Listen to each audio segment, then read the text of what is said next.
மஞ்சள். பொதுவா நல்ல காரியங்கள் ஸ்டார்ட் பண்றதுக்கு முன்னாடி இந்த மஞ்சள் எடுத்து வச்சு தான் ஸ்டார்ட் பண்ணுவாங்க.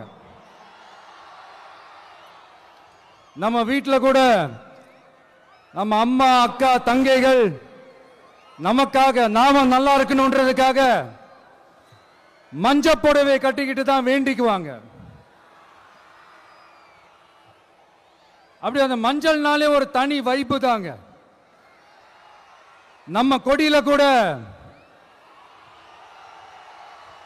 அந்த வைப்ரண்டான அந்த எனர்ஜெட்டிக்கான அந்த மஞ்சள் இருக்குமே, அந்த மாதிரி மங்களகரமான மஞ்சள் விளையிற பூமி தான் இந்த ஈரோடு பூமி. இங்க வந்து மஞ்சளை பத்தி பேசாம வேற எங்க போய் பேசுறது? அது மட்டும் இல்ல, இங்க ஒரு மகத்தான ஒரு மனிதரை பத்தி நம்ம பேசி ஆகணும். இந்த ஈரோடு மண் விவசாயத்துக்கும் பேர் போன மண். இங்க நடக்கிற அந்த விவசாயத்துக்கு மிக முக்கியமான ஒரு கவசமா இருக்கிறது என்ன தெரியுமா? காலிங்கராயன் அணை, காலிங்கராயன் கால்வாய். காலிங்கராயன் அணை கட்டினதுலையும் கால்வாய் வெட்டினதுலையும் உயிரான உணர்வு பூர்வமான நிறைய விஷயங்கள் இருக்குது. அப்படி அந்த ப்ராசஸ்ல அவர் அந்த அணை கட்டும் போதும் கால்வாய் வெட்டும் போதும் ரொம்ப சோர்வடைஞ்சிட்டாராம். அப்ப அவங்க அம்மா அதை பார்த்துட்டு சொன்னாங்களாம், மகனே காளிங்கா, தயிர் வித்த காசு தாழ்வாரம் வரைக்கும் இருக்குது, மோர் வித்த காசு முகுட வரைக்கும் இருக்குது, அதை எடுத்துக்கிட்டு போய் அணைய கட்டியா கால்வாய வெட்டியான்னு சொல்லி தைரியம் கொடுத்தாங்களாம். பெத்த அம்மா கொடுக்கிற அந்த தைரியம் இருக்கு பாருங்க, அதை தாண்டி வேற எதுவுமே கிடையாதுங்க. ஒரு மனுஷனால எதையும் சாதிச்சு காட்ட முடியும். அப்படி ஒரு தைரியத்தை தான் இப்ப நீங்க என்னுடைய அம்மா அக்கா தங்கைகள் நண்பா நண்பிகள் தோழர்கள் எல்லாரும் எனக்கு கொடுத்திருக்கிறீங்க. அதே தைரியத்தை, அதே துணையா என் கூட நிக்கிறீங்க. இதை எப்படி நம்ம பிரிச்சு விடலாம்? இதை எப்படி நம்ம கெடுக்கலாம்? என்னெல்லாம் அவதூறுகள் நம்ம விஜய் மேல சொல்லி மக்களை நம்ப வைக்கலாம்? என்னெல்லாம் சூழ்ச்சிகள் நம்ம விஜய் மேல பண்ணி மக்களை நம்ப வைக்கலாம்? இப்படி சூழ்ச்சிகளை மட்டுமே நம்பி பொழப்ப நடத்துற சில சூழ்ச்சிக்கார கூட்டங்கள் இதை தொடர்ந்து செஞ்சுக்கிட்டு தான் இருக்கு. ஆனா அவங்களுக்கு தெரியாது, இது இன்னைக்கு நேத்து வந்த உறவு இல்ல. கிட்டத்தட்ட 30-33 வருஷத்துக்கு மேல இருக்கிற உறவு. ஏன் நான் சினிமாவுக்கு வந்தப்போ எனக்கு வயசு 10, அப்பல இருந்தே இந்த உறவு ஸ்டார்ட் ஆகி போயிட்டு இருக்கேன்னு அவங்களுக்கு தெரியாம போச்சு. அதனால என்ன பண்ணாலும், நீங்க என்ன ட்ரை பண்ணாலும், எல்லாத்தையும் விட்டுட்டு மக்களுக்காக வந்திருக்கிற இந்த விஜய மக்கள் ஒரு நாளும் கைவிட மாட்டாங்க. மக்கள் கூடவே நிக்கிறாங்க, கூடவே நிப்பாங்கன்னு அவங்களுக்கு தெரியாம போச்சு. என்னப்பா நிப்பீங்கல்ல? உங்களை நம்பிதாப்பா வந்திருக்கிறேன். அதான் இந்த சத்தம் தாங்க வாழ்நாள் பூரா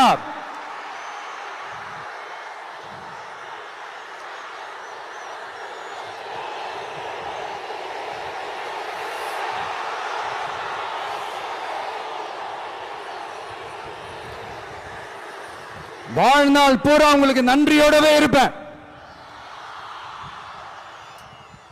இப்போ நம்ம காளிங்கராயன் அவர்கள் அணையை கட்டுறதுக்காக பவானிக்கு போய் பார்க்கும்போது ஒரு இடத்துல ஒரு பாம்பு வந்து உட்கார்ந்துச்சான், படுத்துச்சான். அது படுத்த இடத்துல தான் அவர் அணையை கட்ட ஸ்டார்ட் பண்ணாராம். அப்புறம் அந்த பாம்பு வளைஞ்சி நெளிஞ்சி போற இடத்துலலாம் கால்வாயை வெட்டினார்னு சொல்லி சில வாய்மொழி கதைகள்லாம் சொன்னாங்க. தண்ணியை சேமிச்சு வச்சு குடிக்கிறதுக்கும் விவசாயத்துக்கும். தம்பி கீழே இறங்கு, தம்பி கீழே இறங்குப்பா, ப்ளீஸ் கீழே இறங்குப்பா.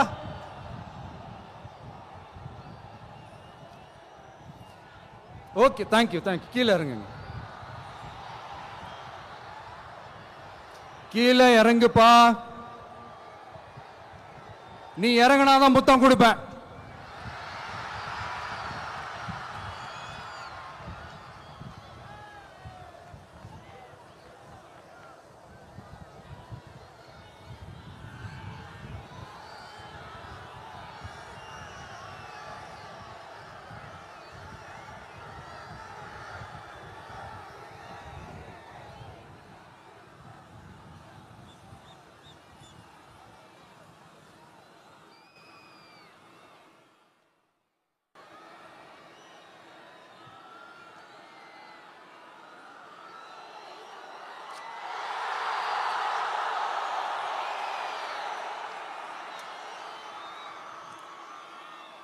இப்படி தண்ணியை சேமிச்சு வச்சு குடிக்கிறதுக்கும் விவசாயத்துக்கும் வழி வகுக்கிறது எவ்வளவு பெரிய ஒரு நல்ல விஷயம். சோ இந்த மாதிரி நல்ல விஷயங்கள்லாம் செஞ்சிட்டு கதைகள் சொன்னா பரவாயில்ல, எதுவுமே செய்யாம கதைகளை மட்டும் அடிச்சு விடுறது எப்படி? அத்திக்கடவு அவிநாசி திட்டத்தை இன்னும் விரிவுபடுத்தினா அந்த 3 மாவட்டத்தில் இருக்கிற லட்சக்கணக்கான மக்களுக்கு எவ்வளவு பிரயோஜனமா இருக்கும். எத்தனையோ லட்சம் ஏக்கர் நிலங்கள்ல விவசாயம் நடத்தினா எவ்வளவு பிரயோஜனமா இருக்கும். ஏன் அதெல்லாம் பண்ண மாட்டேன்றீங்க? வள்ளுவர் கோட்டத்துக்கு காட்டுற அக்கறைய இங்க மக்கள் வாழ்வாதாரத்தில் கொஞ்சம் காட்டலாம்ல, ஏன் காட்ட மாட்டேன்றீங்க? இங்க என்ன கவர்மெண்ட் நடத்துறாங்களா இல்ல கண்காட்சி நடத்துறாங்களா? இந்த 21ஆம் நூற்றாண்டிலே மக்களை பத்தி எதுவுமே யோசிக்கிறது இல்ல. ஆனா அந்த காலத்திலேயே இது எல்லாத்தையும் பத்தி யோசிச்ச மக்களை பத்தி, குடிக்கிற தண்ணியை பத்தி, விவசாயத்தை பத்தி, அணை கட்டுறதை பத்தி, கால்வாய் வெட்டுறதை பத்தி, இதெல்லாம் எங்கிருந்து? பவானியிலிருந்து நொய்யலாறு வரைக்கும் கால்வாய் வெட்டி இது எல்லாத்தையும் பத்தி யோசிச்ச காளிங்கராயன் அவர்களுக்கு கோடி கும்பிடு போட்டாலும் பார்த்தாதுங்க. இப்படி அந்த காலத்துல இருந்த ஒரு ஹீரோவை பத்தி பேசிட்டு இந்த காலத்துல, அதாவது 1920th செஞ்சுரியில இருந்த ஒரு ஹீரோவையும் பத்தி நம்ம பேசி ஆகணும்ல. ஒருத்தர் இலகிய மனம் கொண்ட ஹீரோனா இன்னொருத்தர் இரும்பு மாதிரி அயன் மேன் தான். எஸ், நம்ம ஈரோடு கடப்பாறை தான்.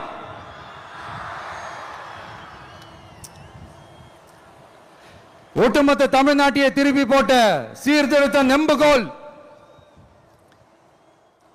ஈரோடு மாவட்டத்தில் பிறந்த அவர்தான் இந்தியாவுக்கே இடஒதுக்கீடு சம்பந்தமான அரசியல் சட்டத்தை திருத்தறதுக்காக போராட்டம் நடத்தினவர் யாரு? நம்ம தந்தை பெரியாரு. 100 வருஷத்துக்கு முன்னாடியே வகுப்பு வாரி பிரதிநிதித்துவம் வேணும்னு கேட்டவர். அன்னைக்கும் சரி இன்னைக்கும் சரி ஒரு ஆச்சரியத்தோட பார்க்கக்கூடிய ஒரு மனிதர், நம்மளுடைய கொள்கை தலைவர். அப்ப அண்ணாவும் எம்ஜிஆரும் யாரு? பெரியார் அவர்கள் கிட்ட இருந்து எங்களுக்கு தேவையான கொள்கைகளை எடுத்துக்கிட்டோம். அவரை ஃபாலோ பண்ற, அவரை வழிகாட்டி ஏத்துக்கிட்ட அண்ணா அவர்கள் கிட்ட இருந்தோம், எம்ஜிஆர் அவர்கள் கிட்ட இருந்தோம் தேர்தல் அணுகுமுறையை எடுத்துக்கிட்டோம். அண்ணாவும் எம்ஜிஆரும் தமிழ்நாட்டோட சொத்து. அவங்கள பயன்படுத்துறத பத்தி யாரும் இங்க கம்ப்ளைண்ட்லாம் பண்ண முடியாது. அண்ணா எங்களோடது, எம்ஜிஆர் என்னோட எங்களோடது, நீங்களா எடுத்துக்க கூடாது அப்படிலாம் யாரும் இங்க அழுதுட்டு இருக்க முடியாது, சொல்லிவிட்டேன். அதனால நாங்க ஒரு வழியில அரசியல் செஞ்சுக்கிட்டு போயிட்டு இருக்கிறோம். உங்களுக்கு தான் டிவிக்கே ஒரு பொருட்டே இல்லைல்ல, அப்புறம் ஏன் கதறீங்க? அப்புறம் ஆளாளுக்கு அங்க போயிட்டு இங்க போயிட்டு புலம்பி தள்ளிக்கிட்டு இருக்கிறீங்க. இது எப்படி இருக்கு தெரியுமா? எனக்கு பயம் இல்ல, எனக்கு பயம் இல்ல அப்படின்னு சத்தமா சவுண்ட் விட்டுக்கிட்டே சத்தமா பாட்டு பாடிக்கிட்டே இந்த நடுங்கிக்கிட்டே சின்ன பசங்க நடந்து போவாங்க. அந்த மாதிரி இருக்கு. முதல்ல மண்டையில இருக்கிற கொண்டைய மறைங்க சார்.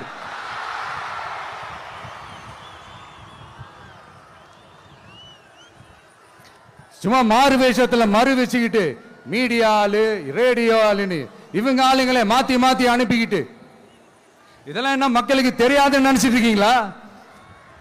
மக்கள் எல்லாத்தையும் உன்னிப்பா கவனிச்சிட்டு இருக்காங்க. அதனாலதான் சொல்றேன், உங்களுக்கு நீங்க கொள்ளையடிச்சு வச்சிருக்கிற காசு தான் துணை. ஆனா எனக்கு என் மேல எல்லையில்லா பாசம் வச்சிருக்கிற இந்த மாசு தான் துணை.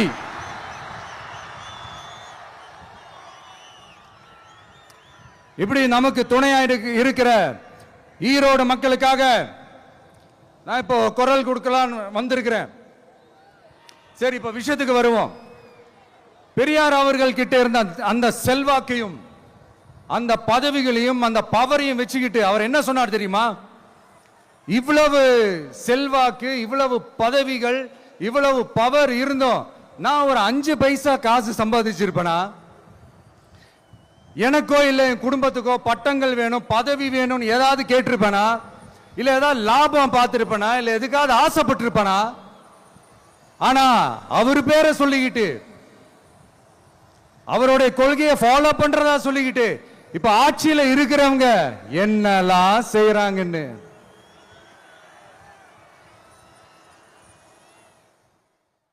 அதனாலதான் சொல்றோம், பெரியார் பேரை சொல்லிக்கிட்டு தயவு செஞ்சு கொள்ளையடிக்காதீங்கயா, தயவு செஞ்சு கொள்ளையடிக்காதீங்க. அவரு பேரை சொல்லிக்கிட்டு பெரியார் பேரை சொல்லி கொள்ளையடிக்கிற இவங்க தான் நம்மளுடைய அரசியல் எதிரி. மக்களை நீங்க சொல்லுங்க, நம்மளுடைய அரசியல் எதிரி யாரு? நம்மளுடைய கொள்கை எதிரி யாரு? ரிப்பீட், நம்மளுடைய அரசியல் எதிரி யாரு? நம்மளுடைய கொள்கை எதிரி யாரு? உங்களுக்கு புரியுது இல்ல? எனக்கு அது போதும்யா, எனக்கு வேற எதுவுமே தேவையில்லை.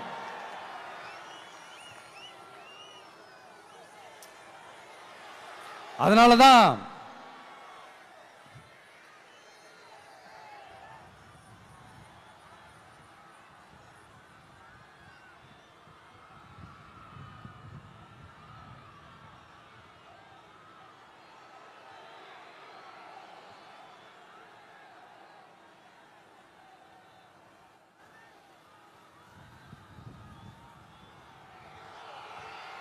உங்களுக்கு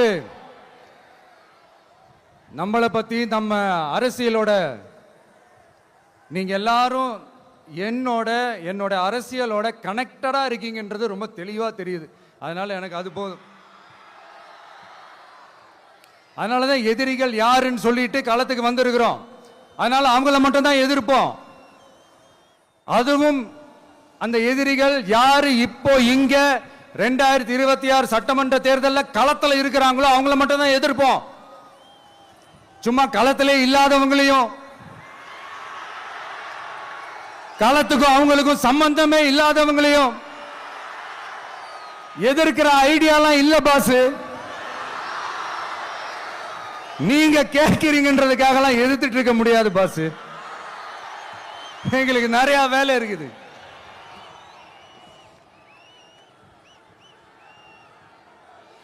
எத்தனை எத்தனை பொய்யான வாக்குறுதிகள். வந்த உடனே நீட்டை ரத்து செய்வோம், கல்வி கடனை ரத்து செய்வோம், கேஸ் சிலிண்டருக்கு மானியமா 100 ரூபாய் தருவோம், என்னெல்லாம் அடிச்சு விட்டுட்டு இன்னி வரைக்கும் கேட்கிறேன், இதெல்லாம் சொன்னாங்களே செஞ்சாங்களா? இவங்க எப்பவுமே இப்படிதான், சொல்றது ஒண்ணு செய்யறது ஒண்ணு. திமுகவும் பிரச்சனைகளும் ஃபெவிகால் போட்டு ஓட்டின ஃப்ரெண்ட்ஸ் மாதிரி ஒன்னிலிருந்து ஒன்ன பிரிக்கவே முடியாது. இப்போ ஈரோடு பகுதியில் இருக்கிற பிரச்சனையை பத்தி பேசுவோம்.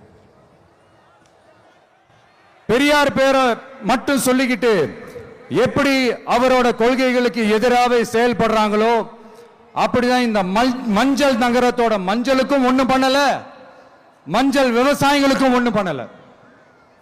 ஆராய்ச்சி மையம், சிறப்பு மையம்னு கோடி கோடியா டெண்டர் விட்டாங்க, பேருக்கு கட்டிடத்தை கட்டினாங்க. ஆனா உலகமே போட்டி போட்டு வாங்குற மஞ்சளை மதிப்பு கூட்டி விற்பனை செய்ய அதாவது அதோட வேல்யூ இன்க்ரீஸ் பண்ணி நம்ம விவசாயிகளுக்கும் இந்த மாவட்ட மக்களுக்கும் நன்மை செய்ய இதுவரைக்கும் என்ன செஞ்சிருக்காங்கன்னு யோசிச்சு பார்த்தா ஒரு பெரிய ஜீரோ தான். கரும்பு நெல்லுக்கு அரசாங்கம் விலை பிக்ஸ் பண்றாங்க, அதையும் ஒழுங்கா பண்றதில்ல. ஒவ்வொரு முறையும் பிரச்சனை. அங்க நெல் கொள்முதல் செய்யறதுல ஊழல். சரி, நாம கஷ்டப்பட்டு விளைய வச்சது வீணா போக கூடாதுன்னு நினைச்சு நம்ம விவசாயிகள் கேட்கிற லஞ்சத்தை கொடுத்தாலும் அதுக்கப்புறம் கூட அந்த கொள்முதல் ஒழுங்கா நடக்கிறது இல்லை.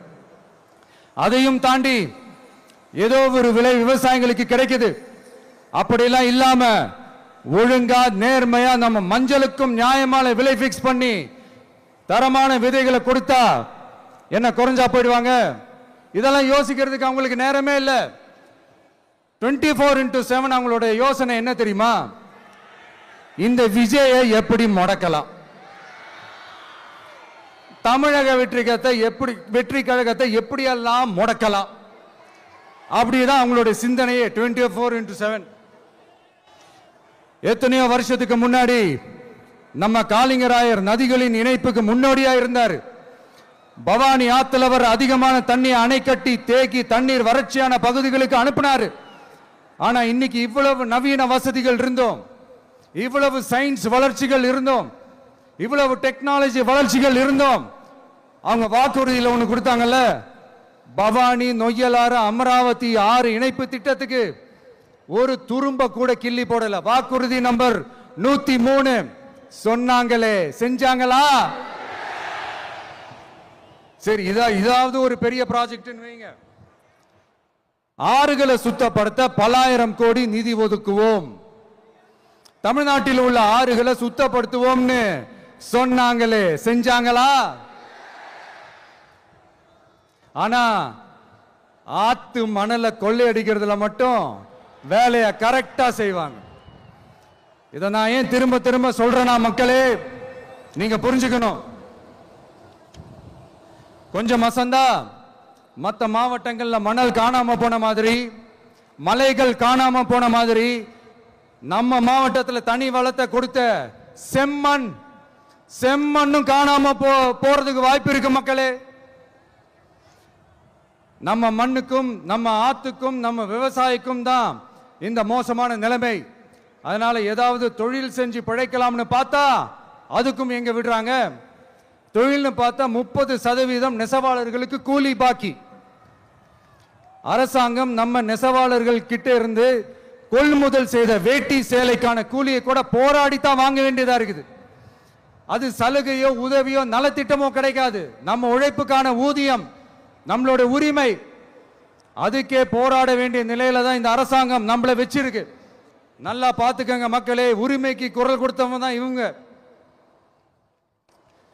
சிறு குறு தொழில்கள் பீக் ஹவர்ஸ் சார்ஜ்னு கரண்ட்டுக்கு அநியாய விலை வச்சு அதையும் செய்ய விடாம நம்மளை முடக்கிறாங்க.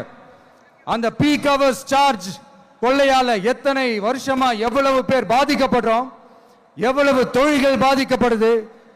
நாமளும் கத்துறோம், போராடுறோம், கோரிக்கை வைக்கிறோம். எதையாவது இவங்க கண்டுக்கிறாங்களா? கொஞ்சம் யோசிங்க. ஏன் கண்டுக்க மாட்டேன்றாங்கன்னு கொஞ்சம் யோசிங்க. அப்பதாங்க பிரைவேட்ல அதிக விலைக்கு கரண்ட் வாங்க முடியும், அதுக்கு டெண்டர் விட முடியும். அப்படி டெண்டர் விட்ட மேட்டர்ல எல்லாம் என்ன நடக்கும்னு உங்களுக்கும் தெரியும், எனக்கும் தெரியும், நம்ம எல்லாருக்குமே தெரியும். இந்த மாதிரி ஈரோடுல மட்டும் இல்ல, எந்த மாவட்டத்துக்கு போனாலும் பிரச்சனைகள் மேல பிரச்சனைகள் தான்.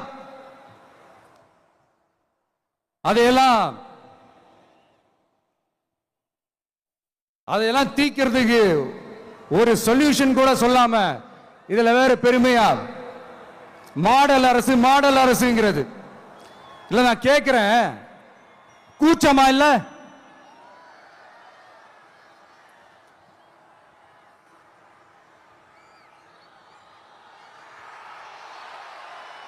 இதெல்லாம் கேட்டா அப்படியே நம்ம பக்கம் யூட்டர்ன் அடிச்சு வந்துருவாங்க.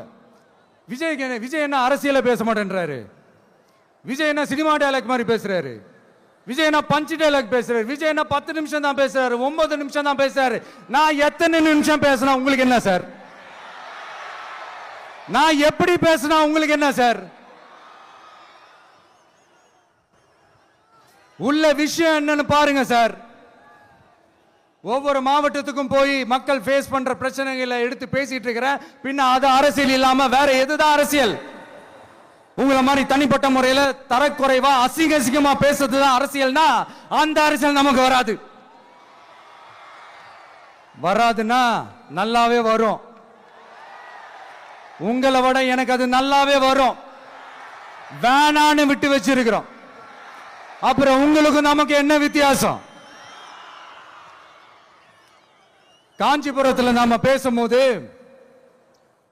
இந்த மாதிரி உங்களால் அமைக்கப்பட போற ஆட்சியில நம்ம ஆட்சிக்கு வந்த உடனே என்னெல்லாம் செய்ய போறோம்ன்றது சிலது சொன்னோம். அதையெல்லாம் தப்பா புரிஞ்சுக்கிட்டு இப்போ சொல்றேன், விளக்கமா சொல்றேன். நான் சலுகைகளுக்கு எதிரானவன் கிடையாது. மக்களுக்கான சலுகைகளை இலவசம்னு சொல்லி அசிங்கப்படுத்துறதுல எனக்கு உடன்பாடு கிடையாது. மக்கள் காசுல மக்களுக்கு செய்யறதை எப்படி இலவசம்னு சொல்லுவீங்க?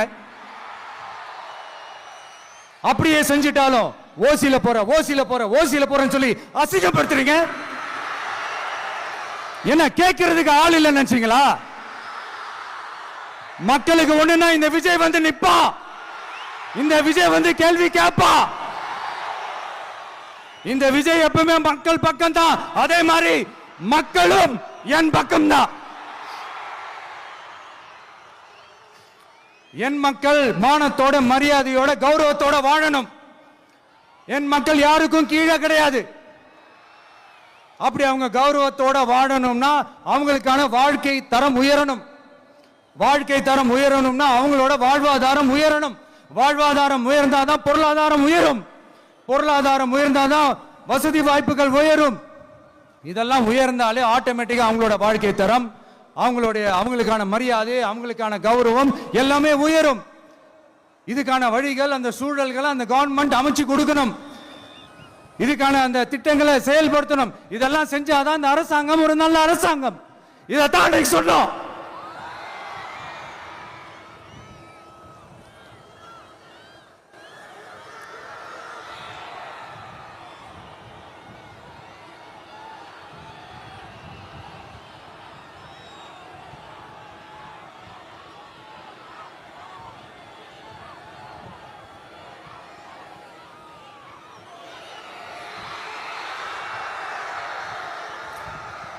இதைத்தான் இன்னைக்கு சொன்னோம். உடனே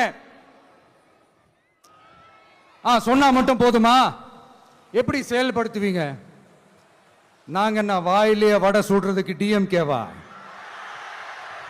டிவிகேடா?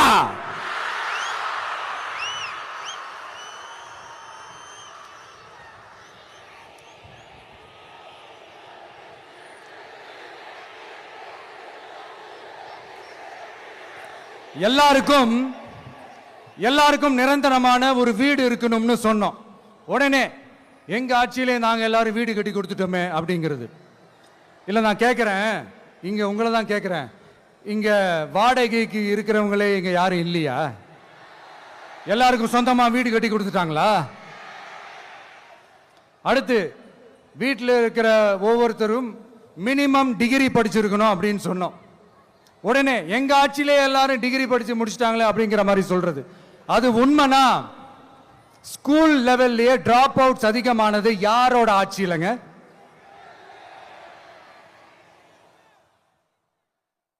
பசங்க பிள்ளைங்க யாரும் ஸ்கூல்ல சேரலன்னு சொல்லிட்டு எனக்கு தெரிஞ்சு 207 கவர்மெண்ட் ஸ்கூல்ஸ் மூடினது யாரோட ஆட்சியிலங்க? இதுல கல்வியில் சிறந்த தமிழ்நாடுன்னு டிராமா வேற. அடுத்து குடும்பத்தில் ஒருத்தருக்கு நிரந்தரமான வருமானம் வரணும், வேலை வாய்ப்பு கிடைக்கணும் அப்படின்னா நாங்க கொடுக்காத வருமானமா, நாங்க கொடுக்காத வேலையா அப்படிங்கிறது. எத்தனையோ லட்சம் காலி பணியிடங்கள் நிரப்புவோம்னு வாக்குறுதி கொடுத்துட்டு ஆட்சிக்கு வந்தீங்களே, எத்தனை லட்சம் காலி பணியிடங்களை நிரப்புனீங்க? அட்லீஸ்ட் 1 லட்சம் காலி பணியிடங்களாவது நிரப்புனீங்களா? இதெல்லாம் சொல்லிட்டு மக்களை ஏமாத்துறது யாரோட ஆட்சியிலங்க? அடுத்து ரொம்ப முக்கியமா, பெண்களுக்கு பாதுகாப்பு இல்ல, சட்டம் ஒழுங்கு சரியா இல்லைன்னு சொன்னா தமிழ்நாட்டில் பெண்கள் பாதுகாப்பு தான் அதிகமா இருக்குதான். நீங்க சொல்லுங்க மக்களே, பெண்கள் பாதுகாப்பு இருக்கு? சட்டம் ஒழுங்கு சரியா இருக்கு? அவங்க சொல்றது உண்மையா? அவங்க சொல்றதை நீங்க ஏத்துக்கிறீங்களா?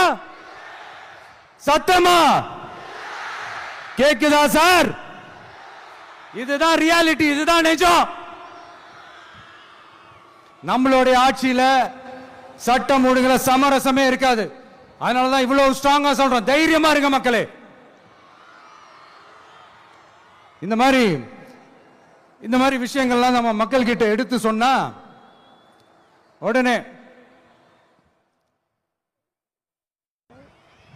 இந்த இது எடுத்துட்டு வந்துருவாங்க.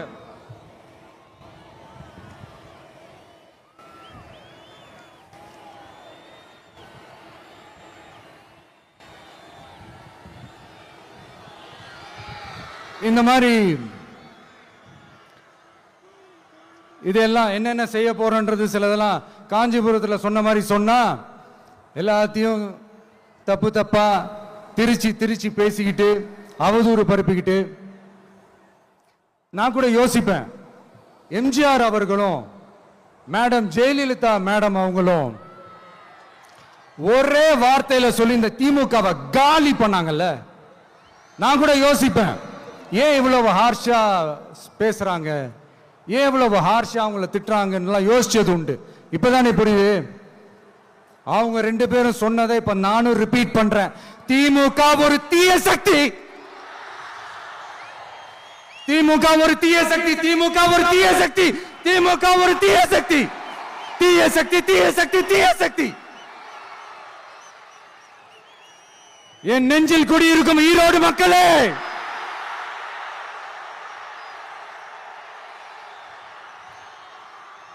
டிவிகே ஒரு தூய சக்தி.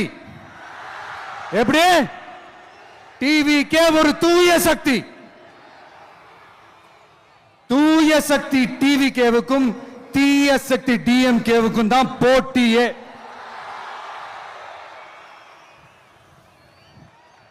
என்ன முடக்கலாம்னு நினைக்கிறீங்க, ஆனா இந்த சத்தத்தை ஒரு நாள் உங்களால முடக்க முடியாது.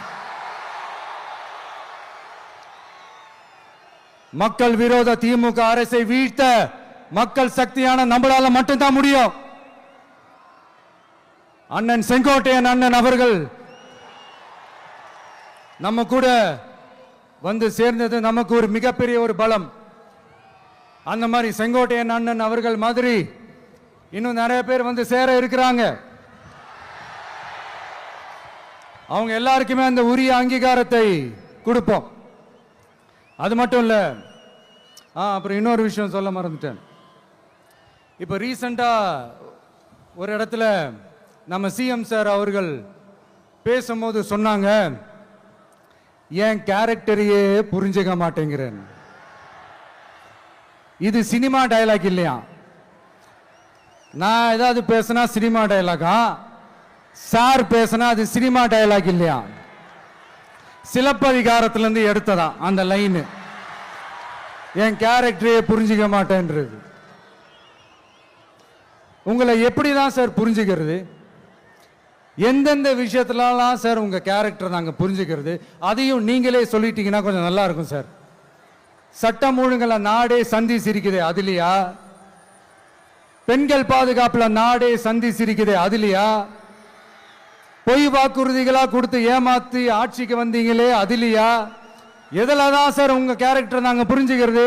ஆனா ஒண்ணு, தமிழ்நாட்டில் ஆட்சி செய்யற நீங்களும் சரி, ஒன்றியத்தில் ஆட்சி செய்யறவங்களும் சரி, நீங்க ரெண்டு பேரும் முதல்ல என்னோட கேரக்டரை புரிஞ்சுக்கணும் சார். என்னோட கேரக்டர்னு சொன்னது நம்ம மக்களோட கேரக்டரை. 2026 சட்டமன்ற தேர்தலோட அந்த கேரக்டரே கொஞ்சம் வேற மாதிரி சார். அதை கொஞ்சம் தயவு செஞ்சு நீங்க புரிஞ்சுக்கணும் சார். புரிஞ்சுக்கலன்னா மக்களே உங்களுக்கு புரிய வைப்பாங்க சார். கான்பிடென்டா இருங்க சார், நல்லதே நடக்கும் சார். வெற்றி நிச்சயம் சார். மீண்டும் சந்திக்கும் வரை நன்றி, வணக்கங்க சார். நண்பா, நண்பிகள், இங்கே வந்து எல்லாம் வந்து பார்த்தோம், எல்லாம் நல்லபடியாக நடந்தது. சேஃபாக வந்துட்டு சேஃபாக வீட்டுக்கு போயிடுங்க.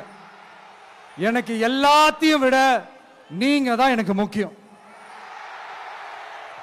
தயவு செஞ்சு சேஃப்டியாக போயிட்டு வாங்க. ஒரு ஈரோடு செல்ஃபி ஒன்று எடுப்போமா?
சென்ட் ஜோர்ஜ் கோட்டையில் முதலமைச்சராக தலைவர் வருவதற்காக அண்ணன் செங்கோட்டையிலும் செங்கோலை தருகிறார்.